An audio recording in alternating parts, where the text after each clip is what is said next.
My name is Dylan. I'm 25 years old, and I work as a software developer for a small technology company.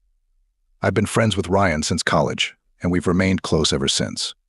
Ryan's mom, Vanessa, has always fascinated me with her warmth and energy.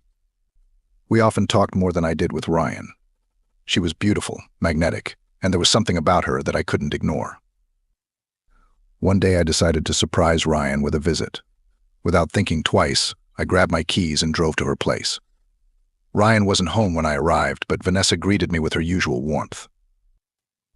"This is a surprise," she said, smiling. "Ryan didn't tell me you were coming." I smiled back. I decided to surprise him.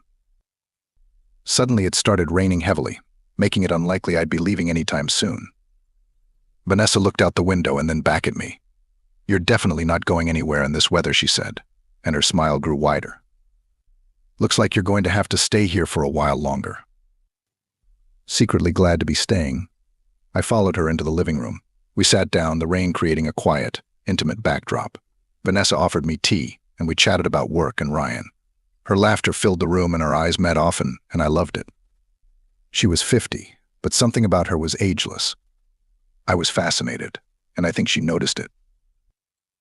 "Dylan," she said, grinning, "you seem awfully quiet today. Something on your mind?"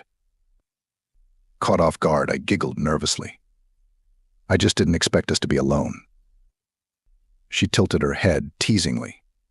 "Well, it's great that we have a chance to be alone together. Ryan hasn't been around much lately." Her words made my pulse quicken. We continued to talk, and eventually she shared stories from her youth, dreams, and how differently her life had turned out. I felt like I was depending on her every word. As the storm intensified, Vanessa looked at her watch and then at me with a soft smile. "Looks like the weather isn't going to clear up anytime soon," she said. "Yeah, I don't think I can make it home today," I replied. She nodded. "Okay, you can stay here. Ryan's room is down the hall." I smiled, grateful and excited. "Thanks, Vanessa." She came back with extra blankets and laid them down next to me. Our hands made contact and I felt a rush of warmth. She held her gaze on me, her expression soft and inviting. "I always thought you were a charming young man," she said softly. "And now that you're here, it's a pleasure to talk to you, just the two of us." I swallowed, my heart racing. "I feel the same way, Vanessa." The air was thick with unspoken words. She leaned closer, her breath warm, and I realized this was a moment I would never forget. She reached up, brushing a strand of hair away from my forehead, and her fingers lingered. My breath caught, and I instinctively nestled into her hand. "Dylan," she whispered, "is this really what you want?" I couldn't hold back any longer.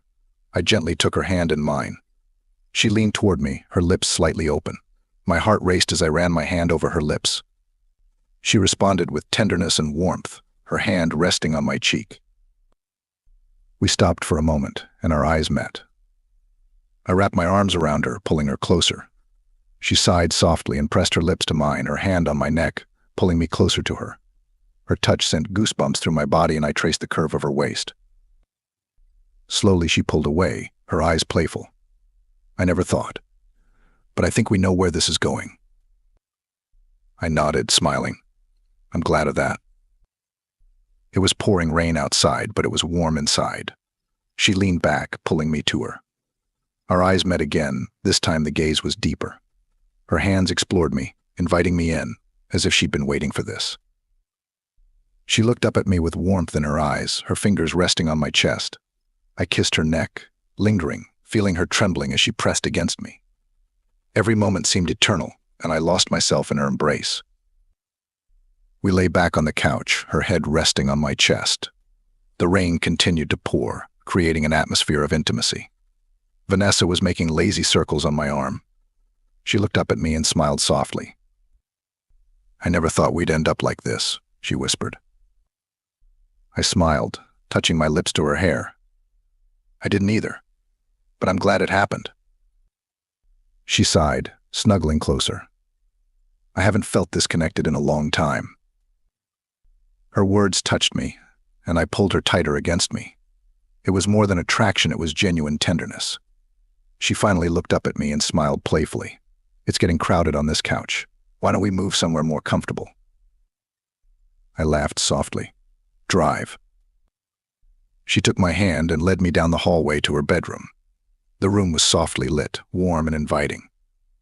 Vanessa turned to face me, her eyes searching mine. I stepped closer, ran my thumb over her cheek, and she nestled against my shoulder. Slowly, we moved toward the bed. I hovered over her, feeling the weight of anticipation. Leaning over, I gripped her hair, and everything else disappeared. All that was left was her, the warmth of her skin, the softness of her smile. We moved together, each sensation heightened by our shared connection. It was more than just a physical connection, it was something deeper. Several hours passed in a warm frenzy. Eventually, fatigue set in, and I lay down next to her with my arms around her shoulders. I kissed her forehead gently. "Tonight was incredible," I murmured. She smiled. Indeed it was. I think I could get used to it. As we drifted into sleep, the rain began to subside. Inside, our hearts were still intertwined. I knew this was only the beginning, a story woven of desire, friendship, and newfound love.